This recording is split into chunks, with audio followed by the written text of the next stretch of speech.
King Radio Network at ParanormalKing.com.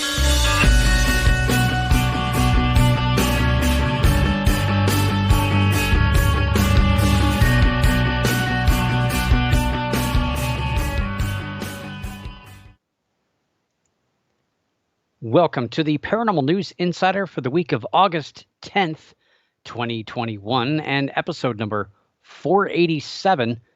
And this is your host, Dr. Brian D. Parsons, and we are live on the Paranormal King Radio Network at ParanormalKing.com. And of course, the home of the Paranormal News Insider is ParaNewsInsider.com. And tonight we've got news, as always, from all over the place, and I'm going to kind of go off my normal pattern for some reason. I just want to kind of go backwards tonight. I do have kind of a meaning for that. Hopefully, it all paints itself into a nice little picture as I get towards the end. If I have time, hopefully I have time at the end. Seems like I didn't think I was going to have a whole lot of great stuff, but it turned out a lot of stories pouring in, a lot of stuff that I wanted to talk about. And I've been trying to get a chance to talk about some listener email that I've gotten over the course of the last few weeks. Just kind of answer some stuff, because I figure if I get a couple of emails from people asking me some questions, that maybe there are other people out there as well that want to hear some of these insights into paranormal research and investigation as well. So hopefully I'll get to that. And so tonight I'm gonna go bottom up here. I'm gonna actually start out all the way at the bottom of my notes. So the segments will be flip-flopped, because I really want to talk about this story. I'm very excited. There's a big event coming up. I knew 2021 was going to be exciting with the Mars stuff, although that's been kind of a little bit of a, I don't want to say disaster, but hasn't really been as exciting as I'd hoped. But seeing some activity up there on Mars was also really excited. This is the year, I hope. And here's the first story.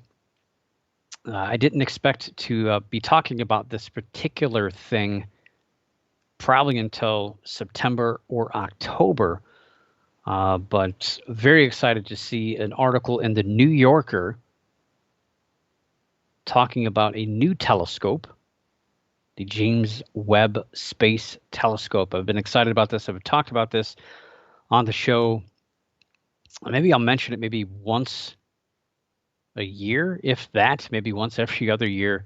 It seems like, only when things kind of fall behind. But it seems like it's all finally gotten put together. Billions of dollars, and decades later, we might see this thing launch, and it's going to, you're going to hear a lot about this space telescope if everything goes correctly in the near future. It's going to change what we know about a lot of things. And, that's one of the things about this show I like to talk about. Things are going to eventually change our ways of thinking, change how we view the world around us, and really and truly the universe around us as well. We may even change the way we think about life in general, let alone life in outer space. So for years, and some of you guys might be old enough to remember when the Hubble Space Telescope was launched, and there was quite a few problems with getting that to work correctly. There was, this is back in the space shuttle era here in the United States, and we had to launch different things to correct things. It was like blurry, out of focus. So they had to do some patchwork to get the Hubble Space Telescope to work correctly. And pretty much it's gone on to be the best telescope in space. It's the best telescope we have that's not attached to this large rock known as Earth. And it's provided us great detail in space since its launch in 1990. Of course, after it was repaired a number of times and finally got it working correctly. 1990. That's a long time to wait for a new space telescope, but that's where we're at. And of course, the Hubble telescope had its fair share of issues. It's done its job very well, though. It's constantly getting new data, new pictures, and just I think was that a few years ago they had you could see the oldest stars ever photographed, and that's going to change pretty soon. So as I mentioned, the new telescope, the James Webb Space Telescope, that actually, even though it's launching hopefully this year, everything looks like it's finally put together correctly and no problems, nothing's broken. All the tests have finally passed on this. It actually started being developed way back in 1989. So even before the Hubble Space Telescope was launched, they started working on the next best thing. And it's been constantly revised and updated, redesigned over the years to what it is today. In 2002, it was finally officially named the James Webb Space Telescope. And that's after the administrator of NASA from 1961 to 1968, who played a key role in the Apollo program, which, of course, pretty much put us on the map for space travel. Got a lot of people excited about it. Got a lot of kids interested in space and science. And that's something that we really sorely need. So whether or not the James Webb Space Telescope is going to influence kids to want to be astronomers or scientists, we'll have to see. But I think the work is going to speak for itself in the near future. In 1997, way back in 1997, it was estimated that the telescope would be launched in 2007.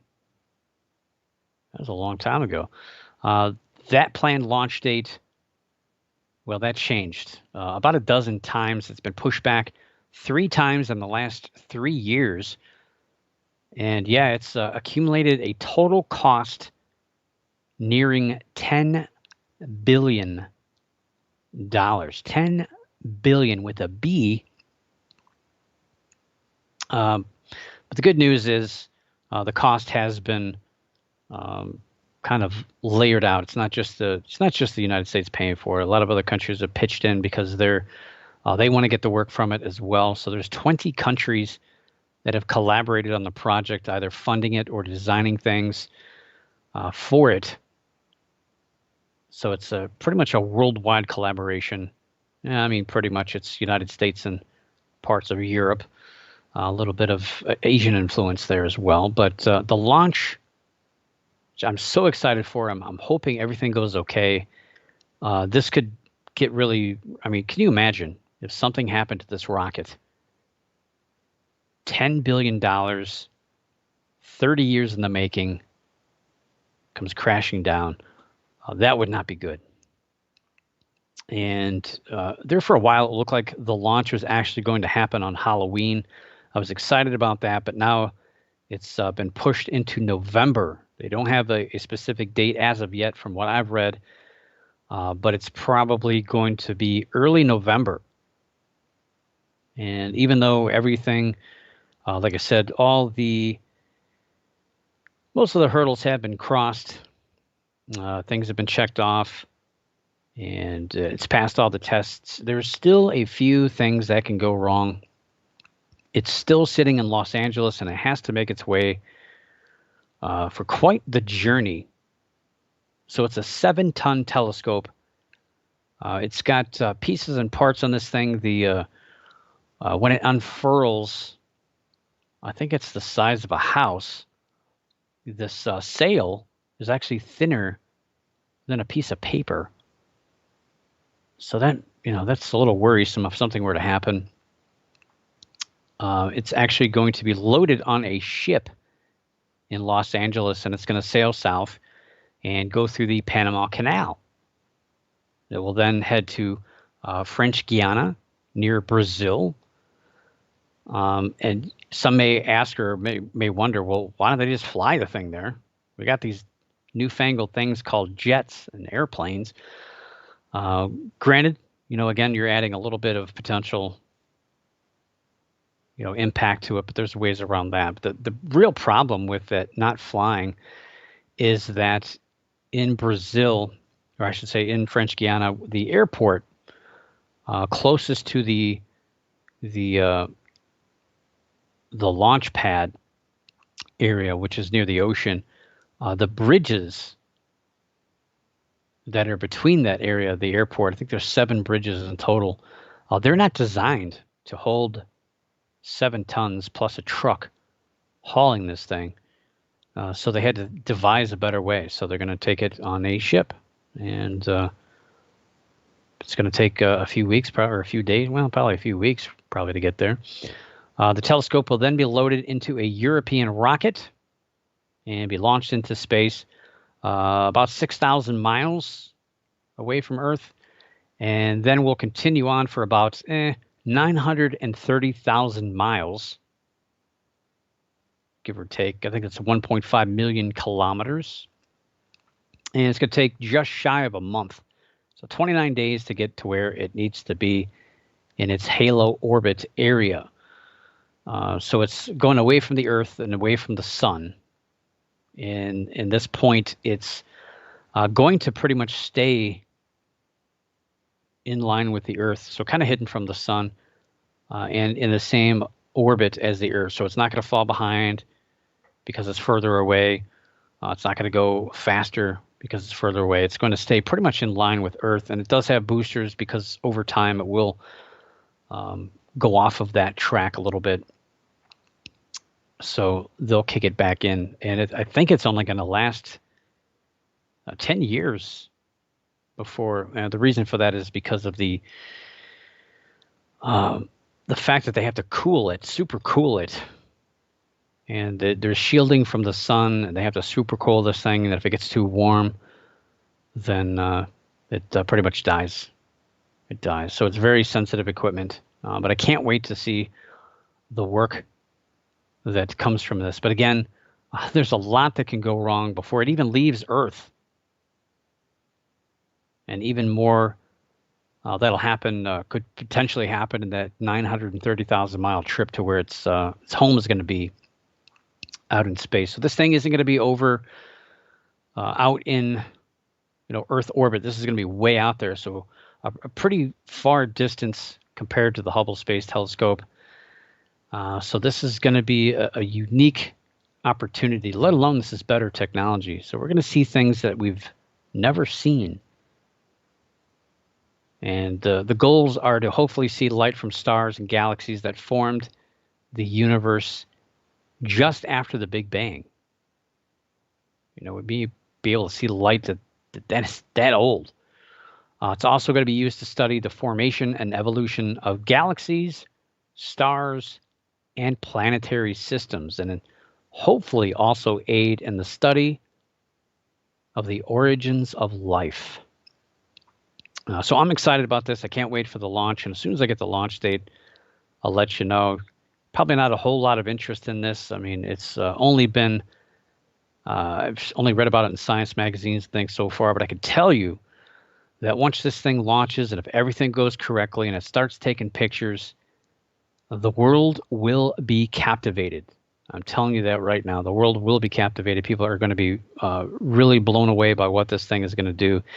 And even if it only lasts 10 years, the research from photographs and from other data collected from this space telescope are going to last even longer than that to disseminate. So very excited about this. It's a giant science project, the most expensive thing that's ever been launched out away from space, even more expensive than the Tesla that's flying through the galaxy right now. But I'm excited. If you can't tell, I skipped all my stories just to get to that one and talk about that first. So I was sent about an hour before the show, sent a couple of stories from my boss, my producer, and I don't talk too much about um, meteor showers enough. I seem like I just don't as much as I used to, especially with when I talk about UFO stories. I think I'm actually going to mention that in the UFO story. But yeah, I think I do. Yeah, the Perseid meteor showers are pretty much. I think that's tonight, or early morning the 11th and 12th. It's going to peak. So the Perseids are pretty big show. There's still some more meteor showers coming up. One next month that's pretty big too.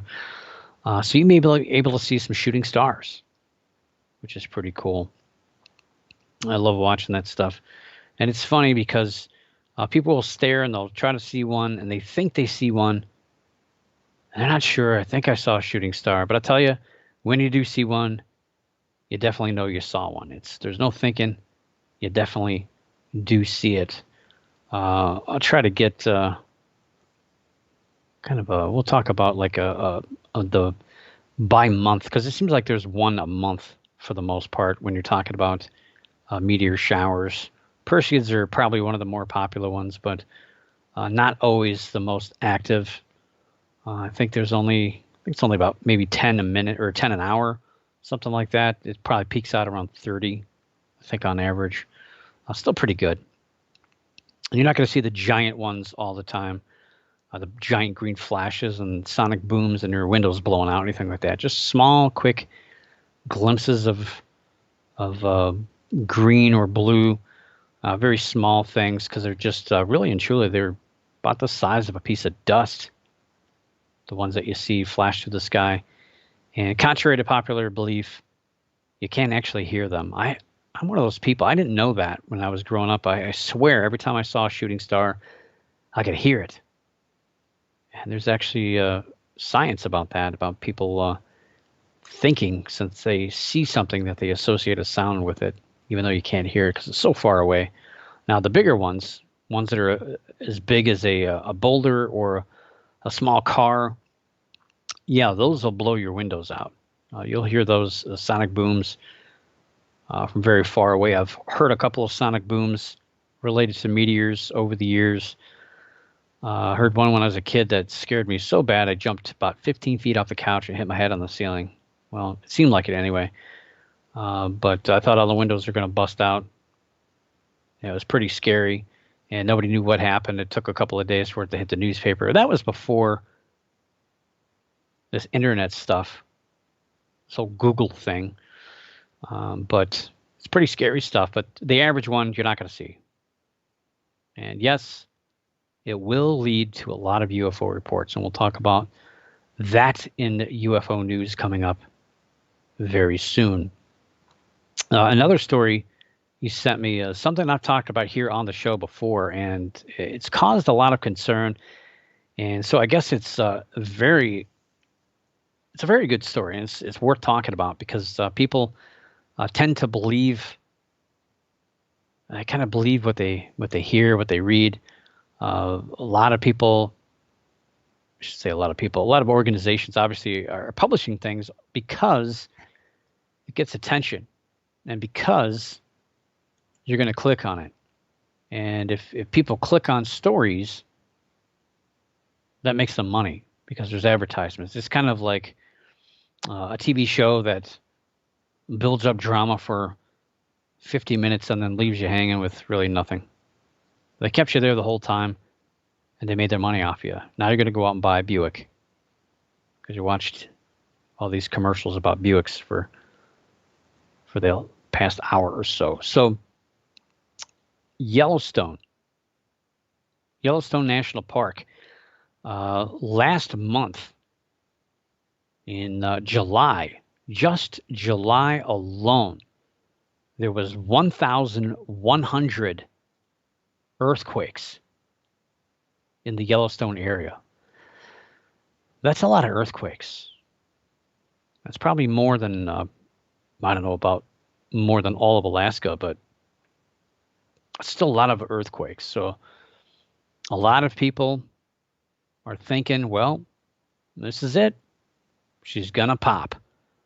She's going to blow up. She's going to take out the Midwest. It's going to bury our crops in 5-6 inches of dust. And it's going to create a food shortage. It's going to darken the skies. It's going to make us choke on dust. It's going to block out the sun. The earth is going to cool. We're all going to freeze. Well, maybe I'm going a little too far here, but the big fear obviously is the super volcano erupting. Is this a sign? So when you're talking about earthquakes and normal volcanoes, increase in earthquakes is a sign of heightening activity. Not necessarily that something's going to blow, but it's the correlation is there. You can go back to Mount St. Helens in 1980 when that thing blew up. There was a lot of speculation, a lot of earthquake, increased activity. But there's a lot of other things that went with it. So you could start to see the mountain bulge. It actually moved and started building pressure underneath. And all that pressure came to a head. I believe it was was it May? May of 1980, I think it blew up. And I remember as a kid, let's see, I was still a kid, riding my bike. I remember getting dust on the cars. I remember seeing really cool orangey sunsets. My grandmother, who lived one state over in Indiana, sent us a big bag full of ash from the Mount St. Helens explosion. That's pretty far away. Granted, it obviously hit the jet stream and it carried a lot of that here. That wasn't a huge. I mean, can't say that to the people in Washington, but it wasn't as big as what could happen if Yellowstone were to explode, and that would be pretty catastrophic. Like I said, for the Midwest, for all that dust to go up in the atmosphere.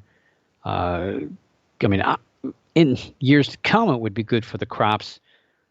It would be good to fertilize the soil, but not right away. Not right away. It would cause a lot of problems. So do we have to worry about it? Well, according to livescience.com, they put out a story about 6 days ago, and the headline is, "More than 1,000 earthquakes swarmed Yellowstone Park last month. Is this the big one?" Or it actually says, "Is the big one nearing?" And, some stories, like, I guess you go on your phone, you can like cheat, and I never do that. I always read the whole thing. But you can click on it and it takes you through like slide by slide. You can kind of cheat your way through a story, so you don't have to read the whole thing. I'm not that kind of person. I like to read the whole thing. Anyway, they have a little thing at the bottom, right below the gentleman who wrote it, Brandon Spector, senior writer. They write, the answer is probably not.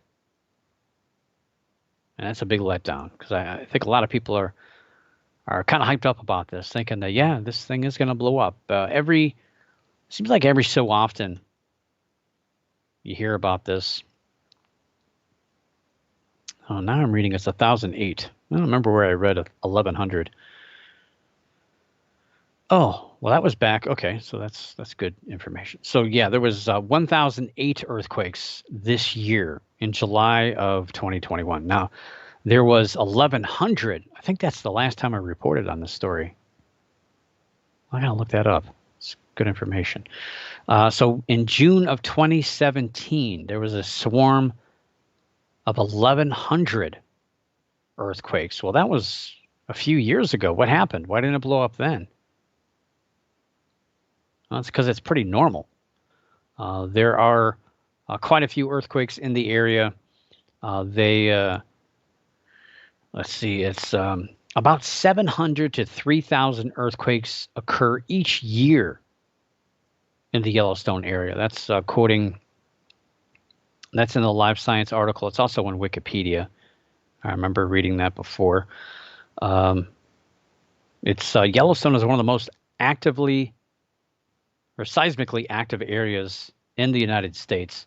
And the reason for that is, yeah, it's sitting on a giant underground volcano, but the fact that there are, you got old faithful, the geyser, there's a couple geysers shooting out that hot water. There's a lot of pools of hot water. There's a lot of stuff at the surface releasing that heat. There's, I don't know if there's any, I don't think there's magma anywhere there, but there's a lot of gases. You got to be careful in certain areas. People die out there every now and again. They try to go swimming in some of that water that's super near boiling hot, or they succumb to the gases. Not very smart. Don't go swimming in Yellowstone unless it's got a beach. So yeah, 700 to 3,000 earthquakes on average.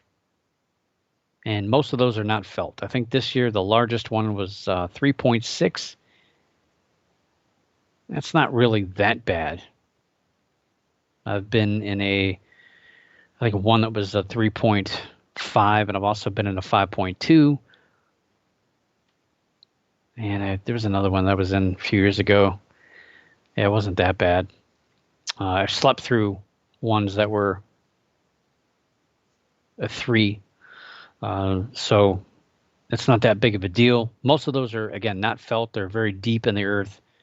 It's just part of all that activity that's close to the surface. And it's actually a good thing that we're seeing geysers and all this other surface activity, because that means that nothing is building up. If all that stuff stops and the earthquakes get heavy, then you might want to panic. You might want to move. Then it could get bad. Yeah, I'll be on my way up to I don't know, Toronto, I guess. Maybe that'd be a good spot. Get away from the lake. That'd probably fill in Lake Erie with dust. Anyway, so maybe I'll have to go further north.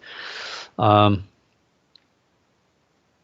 so all these earthquakes, it's a result of there's an extensive network of faults with that volcano surrounding that area.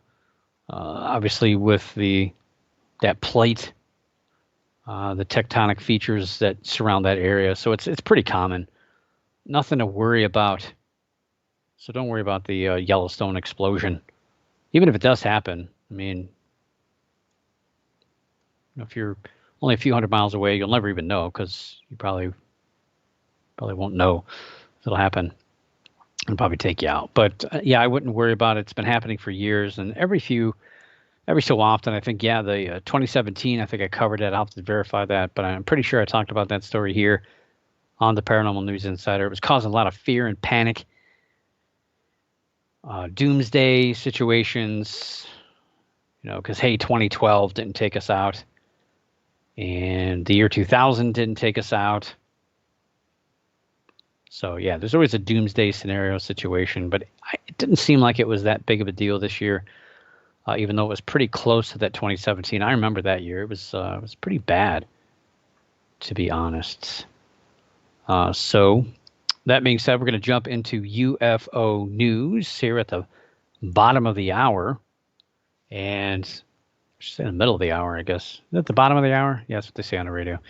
UFO news, and kind of an interesting story here. It was normally I don't talk about these regional stories, these kind of one-off things that only the local population would really care about. But when I read this, I was really taken in by the evidence, or I should say data, associated with this story. And I felt like when I read it, I felt like this was a good story to launch, to talk about some of the questions that I've been asked about researching the paranormal and different topics within it. And I've probably mentioned a few times over the last few shows, probably the last year or so, about a curious absence of the self-touted largest UFO research and investigation organization in the world. Yeah, they've been kind of absent from the news before, during, and since this UAP report. I mean, if I'm a UFO organization and I want membership. So I want people to pay money to be a part of my organization. And I know that people are paying attention to UAPs and UFOs more now than ever. I'm going to get my name out there. I'm going to get my organization out there. I'm going to be in the newspaper or news stories or on TV or somewhere as much as possible to get my name out there. But we didn't see much, really, anything from, yes, the Mutual UFO Network, better known as MUFON. And we haven't heard much of them from them since last July. And of course, that wasn't a very good month. Wasn't a very good story. Wasn't a very good situation. Jan Harzan, who was director at the time of the organization, was arrested by the Huntington Beach Police Department during an undercover operation involving a police officer who was posing as an underage female. And you could probably put the rest together yourself. So Harzan has been non-existent, kicked out of the organization, gone. I don't even know what happened. I can't find anything about what happened to him. If he's in prison, if he's not in jail, if he's not in prison, where he's at, what's going on. Not that I really am worried about him or anything like that. But MUFON since then, of course, appointed a new director and are now moving their headquarters back to Cincinnati, Ohio. And this occurred earlier this year after moving from there to Irvine, California back in 2013. So they're kind of coming home. MUFON used to stand for the Midwest UFO Network, and now the Mutual UFO Network. MUFON recently appeared in an article published by KARE Channel 11, an NBC-affiliated television station out of Minneapolis, Minnesota. And they were talking about some local sightings, and you see a lot of these. At least I see a lot of these when I'm doing research for stories. I get Google News alerts for those that wonder. I do set up alerts for a variety of topics and have to sift through all these stories. But the good thing is I get a hold of stuff before a lot of these other organizations that rely on people like me. I used to send stories into The Anomalist and Unexplained Mysteries and all these other sites that are pretty much, most of those are gone now, other than those two. But I thought, hey, why? I can just report on it myself. But a lot of those organizations, they're behind because they rely on listeners, or I should say readers, to submit these stories. But yeah, I see a lot of these state stories where they say, oh, we had 20 sightings in Idaho last month. Yeah, they all talk like that. They sound just like that in Idaho. There's some more hate mail coming my way. But I see a lot of the regional stories, and I really don't pay too much attention to them. But I took the time to read this one, and I was kind of impressed. And the article mentions, it introduces MUFON and kind of a really, of course, they don't mention what happened last year, but they do talk about the organization, its foundations, and they also talk about Tom Mayer, the Minnesota director for MUFON. So each state has its own director. Then under that director, I don't think they do section directors anymore. I guess that depends on the state director. But you'll also have a number of investigators working underneath said state director who work for I don't know if they do. Gosh, do they do regionals anymore? I know they used to have regional directors, and then they all reported to the director. So anyway, the article states there are 80 volunteers that meet monthly and receive 6 to 20 new UFO reports monthly. Last year, they completed 103 UFO investigations in the state of Minnesota. Of these, just three were identified as hoaxes. 53 were explainable objects like planets or aircraft, and the rest either lacked enough data or were just unexplainable. So, of course, that doesn't mean that those were UFOs. I guess it kind of, in a way, does, because they're unexplained, unidentified flying objects. But it doesn't mean that they're alien-controlled craft flying through the skies. It just means that no explanation was assigned, or just wasn't enough information, couldn't tell from a picture or just somebody's story. So you can think of what you want with those. Of course, explainable also basically means that they couldn't be explained by those who investigated the claims. And that doesn't mean that one doesn't exist without further research. So if somebody else looked at this, maybe they could come to, they could find an explanation for it. It's just at the time, that person that looked at it couldn't figure it out, couldn't assign an actual explanation to it. So it just goes into that bin of unexplained. So again, it doesn't mean that it's a viable option for aliens flying around Earth. Then again, it could be. So after that, I thought, well, that's about how all of these stories are. But then I was kind of impressed to see a few cases displayed on here, which if you get the MUFON emails that come at different frequencies, sometimes they'll talk about cases on there. Sometimes their cases are let out in the like a local online papers, but usually they're just kind of boring to read. But these kind of cherry pick some really interesting cases, and I was really impressed to see ones that actually had explanations instead of just going with ones that defy or don't have an explanation. I was pretty impressed with that. One showed a dog chasing what was thought to be a UFO. It was actually close to the ground. And so the photographer, I don't know the exact story, but the photographer must have sent us in and said, hey, I got a UFO here. But actually was explainable. And I do have a, somewhere, here it is. I do have a picture that I'll share in the chat room. So if you're live in the chat room, you get to see some of the stuff that I'm talking about. So here's the picture, courtesy of MUFON. You see the little dog there in the field, and you see this green light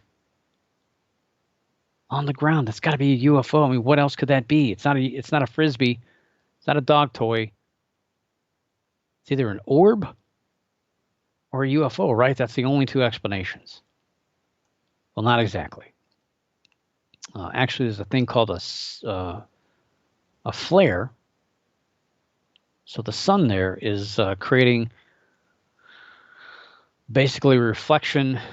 I would assume it's coming off the lens covering the camera. I'm probably going to guess it's a phone. My phone does this all the time. It's really annoying. So it's a lens flare that happens when you're taking a picture with bright light. Doesn't have to necessarily be in the frame. Like this one here is a great example because it's right there, center high in the frame, and the light source is directly, well, not exactly directly, but pretty close to being directly below it. And this is basically an inversion of the reflection of the sun reflected in the lens. So it's explainable. And, you know, some people may not know what that is when they take a picture and see it. Like, but again, I've seen those hundreds of times. Sometimes I get annoyed by getting those on my camera, but technology. What are you going to do? It gets better, and the better it gets, the more problems we have. And the more fake things that can show up on there, false positives. Another photograph turned in as evidence, it's really data, showed a pulsating light over the witness's neighbor's house. The investigator of that case determined it was more than likely a star,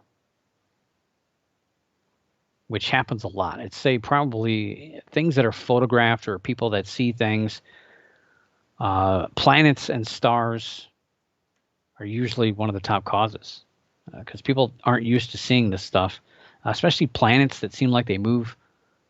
Obviously, they move slower than a plane and don't have green and red strobes on them. And they move faster than stars, but slower than an airplane. So it's kind of weird. MUFON, Minnesota also states that autokinesis, which is autokinesis, if you've never heard the topic or the term, is where stationary objects seem to move. And it's basically caused by your eyes. So if you're looking at the stars, your eyes will actually, you have nothing to really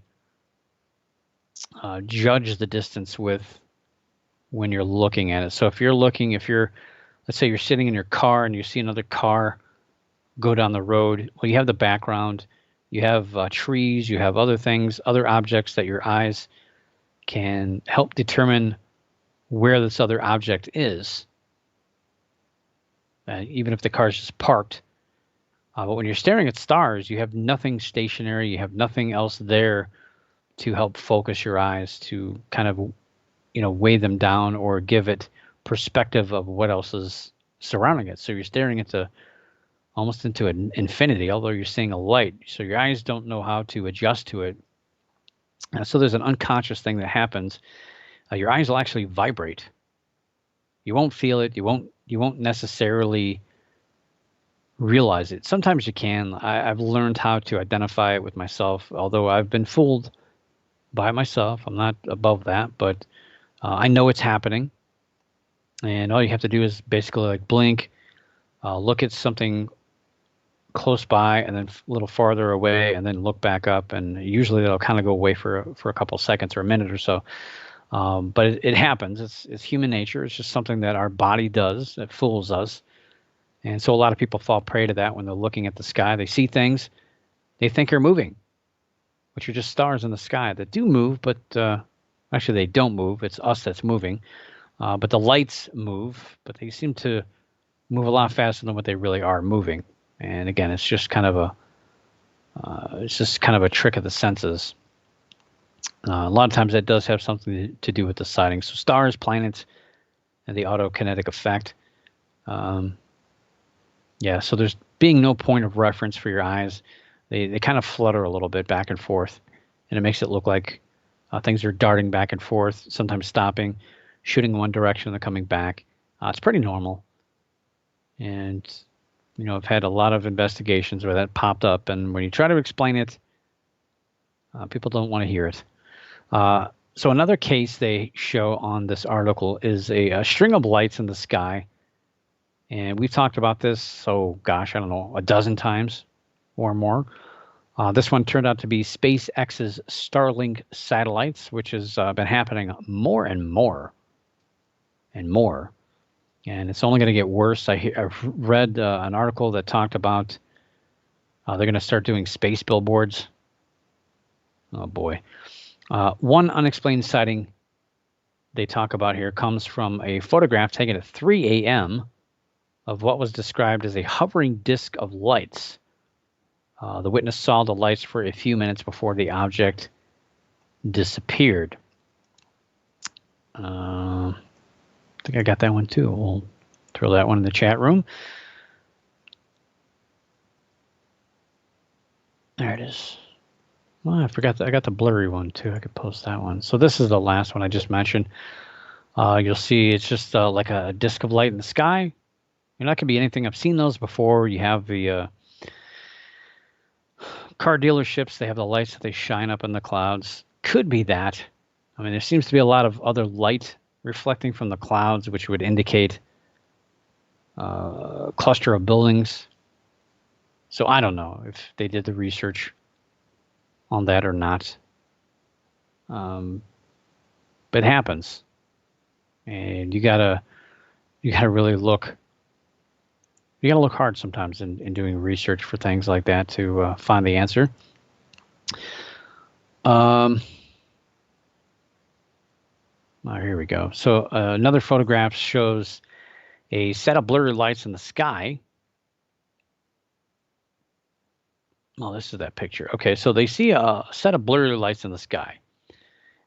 And it's just a photograph. So I don't know what, we don't have any information as to what they actually saw. They just took a picture of something, and it's all blurry. So MUFON, Minnesota states that the lights do not appear to match the path of SpaceX satellites. But personally, I think it's because they're blurry and distorted. And let me throw that into chat real quick. And there it is. Blurry lights. And I think it's just the camera shake. It's really hard to take anything in the dark without blur, any kind of blur, because the lens is open a long time. And I think any kind of vibration or movement, and believe it or not, you can't hold the camera still, no matter how hard you try at night. If it's open for any quicker than an instant, you're going to get camera shake. You're going to get camera blur. It's just normal. So we don't know what that is. That could be, it could just be one point of light. It could be multiple points of light. More than likely, it looks like multiple points of light. I would say that is SpaceX satellites, but it would be good to have the witness statement along with that, because a photograph is only half the data. When somebody gives you a photograph as a researcher or as an investigator and says, "Hey, I saw this strange thing in the sky. I took a picture of it. Here it is." The photograph is part of the set of data that you're given. The other is if they did witness it. Now, in a lot of these unfortunate cases, we've talked about a lot of them over the years on the show. People are giving you a photograph in which they actually never saw anything happen. They just saw it on a photograph later on. So you're left with just the photograph and not an actual witness statement. However, you can also piece together what was happening at the time the photograph was taken, where the photograph was taken. So if it's taken from within a vehicle or in a house through a window, that should raise a red flag right there about reflections. And, again, if the witness of this last photograph I'm talking about here with the blurry UFOs, if it's just a bunch of white streaks, if they claim that they saw a line of UFOs, then it's probably SpaceX. If they didn't see anything and they took a picture, it could be anything at this point. Maybe they were trying to do like the light sculpture stuff. I don't know. It's pretty bad. But it's pretty interesting stuff, and really happy to see that they balance things out. Yeah, they do talk about mysterious stuff, but they also talk about explainable things. And it is kind of good to see MUFON kind of raise their head above water a little bit here. So one more story that I've got tonight, kind of went a little longer than I thought. I was going to try to talk about investigation and research. I guess I kind of threw some stuff out there about this UFO stuff, but this story cannot be ignored. In ghost news, you might have read about this, might have heard about this. Something I've been rolling my eyes at for a long time, pretty much knowing that this story was full of you-know-what. And this poor guy, Zach Bagans, the man, the hair, and the two small T-shirt wearing guy, the main man of the Ghost Adventures television show. Well, he hasn't had a whole lot of good news the last few times I've talked about him.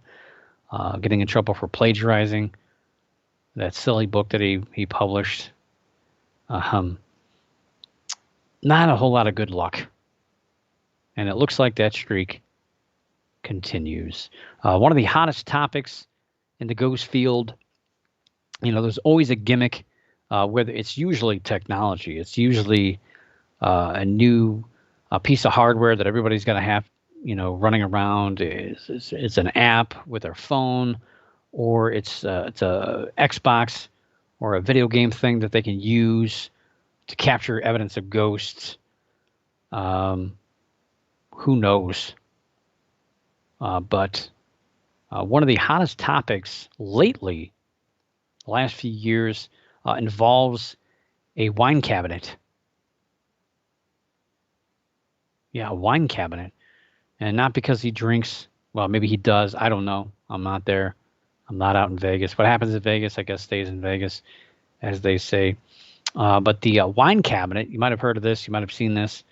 We did talk about this last year. The Dybbuk Box, D-Y-B-B-U-K, Dybbuk Box. I think that's how they say it on TV. I don't really watch that stuff. It was purportedly bought by Kevin Mannis in 2001 from the granddaughter of a Holocaust survivor, and was told that it had supernatural powers.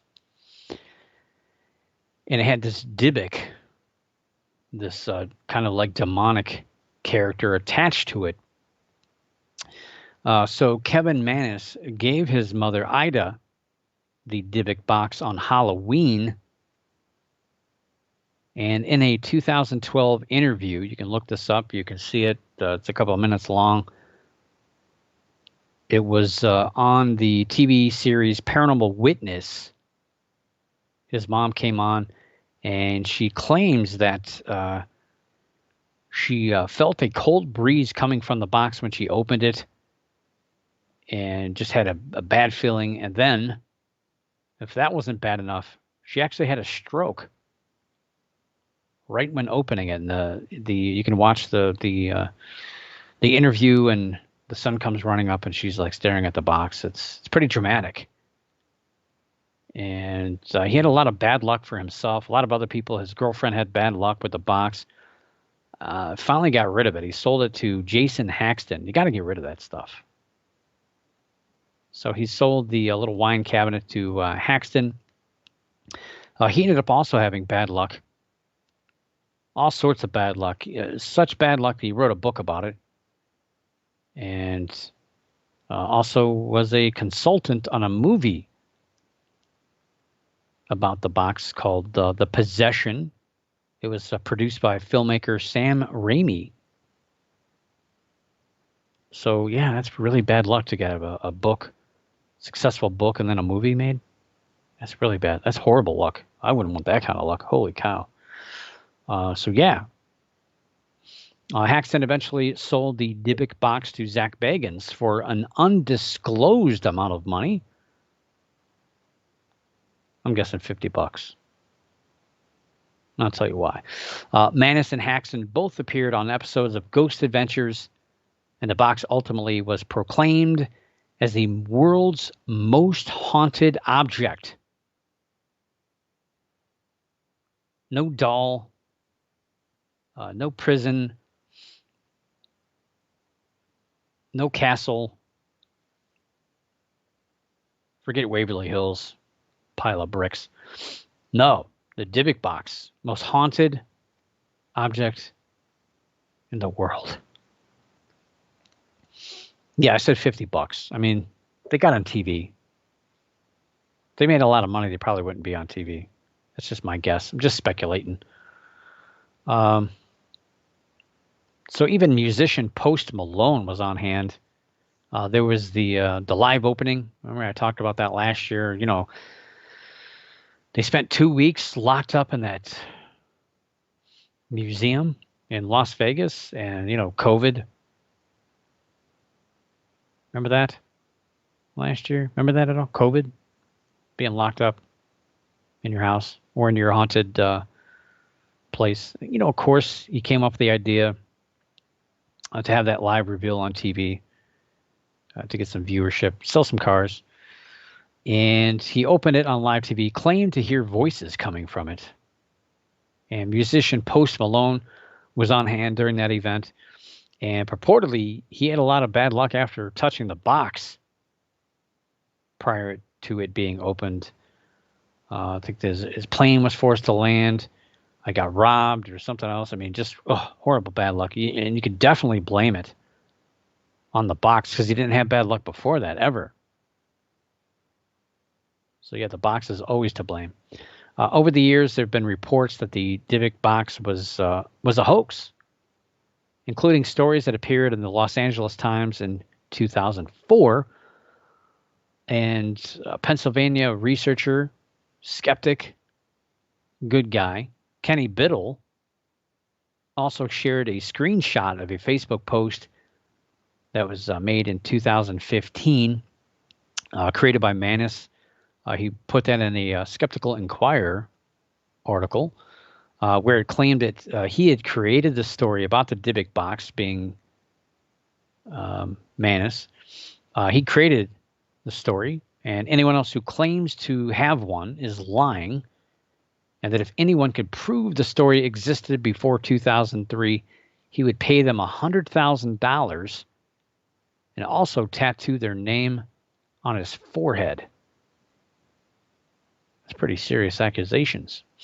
Ultimately, despite a number of slip-ups over the years, it took until this article in inputmag.com by Charles Moss, interview that he did with man. It seemed like he was really wanted to fess up in this, the way it reads. He kind of hem and hawed over the story about purchasing it, and then the interview was over, and he messaged Moss about, if you have any follow-up questions, feel free to call me out on anything. And of course, so he took that as like something's up, and continued the interview, and basically got him to fess up that the box is made up. So it is true. He's quoted as saying, he says, quote, "I'm a creative writer. The Dybbuk Box is a story I created, and the Dybbuk Box story has done exactly what I intended it to do when I posted it 20 years ago, which is to become an interactive horror story in real time," unquote. Now, there is some speculation that perhaps he is jealous of the success of Haxton. He claims the box is real. He claims it's really haunted, and he thinks that maybe it was Manus put some sort of hex on it to make it really scary. Maybe Haxton just he's got to pull it off. You can't you don't want to get sued by a movie company and a book company for having a fake story. I mean, it's not like he died and went to heaven and told a story and made a movie and wrote a book. So I don't know. Maybe it is. Maybe it's not. I think Haxton claims there are 10 of these boxes hidden all over the world. Kind of silly. So are haunted objects a real thing? Perhaps, but when a normal object is created into a fictional object, given a backstory, and creates people to believe in these things, anything is possible. You can take any kind of piece of lumber, a cutout, anything, any object, and if you make enough people believe it's haunted, of course it's going to be haunted. Because belief is a very powerful thing, and belief powers pretty much everything that we talk about here on the show. And apologize, it didn't get to. I wanted to. This is what happens. I get so excited about these stories. I didn't get to the listener email. Basically, it was about how to become a better investigator and how to research various paranormal claims. Maybe I'll write a blog about it. But I would like to talk about it because it's really good information. Again, I think if a couple of people email me about it, then probably a few other people kind of have an interest about it. Of course, I've written 6 books There and again, don't read the first three. The last three are on these topics. Highly recommend those. Not that I'm just here to try to sell books, but kind of where I would start with those. But anyway, we'll talk about that another show. I'll definitely be here next week. Looking forward to that. But until then, yes, keep your eyes in the skies, your ears in the woods, the hair standing on the back of your neck, and always keep your mind slightly ajar. And above all else, don't stop believing. For the Paranormal News Insider, this is Dr. Brian D. Parsons reporting